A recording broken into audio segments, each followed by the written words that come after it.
السلام علیکم، میرا نام عدنان رضا خان ہے اور جناب پاکستان کی ابتدا سے لے کر آج تک پاکستان میں تعصب کی آگ کو ہوا دی جاتی رہی ہے۔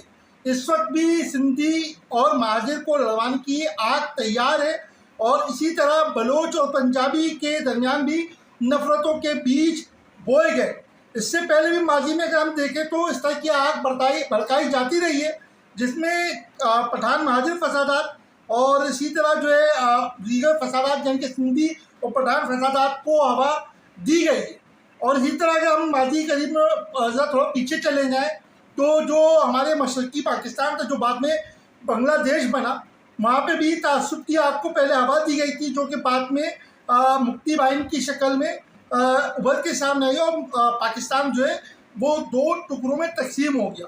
آج جو ہے وہاں کے لوگوں نے اس کو سمجھا ہے اور وہاں کی جو حسینہ تھی اس کو نکال باہر کیا ہے کہ تعصب جو بڑی خراب چیز ہوتی ہے۔ اسی طرح کسی دور میں پنجاب میں پنجابی جاگ کے نعرے لگائے گئے اور سندھ میں سندھو دیش کے نعرے لگائے گئے۔ تو تعصب کی آگ سے بچیں۔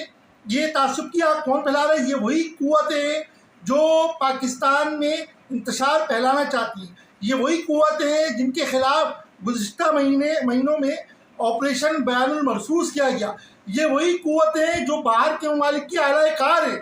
تو خدا را پاکستان کے لیے، پاکستان کی بقا کے لیے، پاکستان کی سلامتی کے لیے ایک ہو جائیں اور قائد اعظم کے جو فرمان تھا اتحاد، تنظیم اور یقین محکم، اس پہ عمل کریں، کیونکہ اتحاد میں ہی برکت ہے۔ اتحاد نہیں ہوگا تو دشمن ہم کو جو ہے نوچ کھائے گا۔ ایک قوت بنے، ایک مٹھی بنے اور پاکستان کے لیے اپنی جان لڑا دیں۔ پاکستان زندہ باد۔ جزاک اللہ، اللہ حافظ۔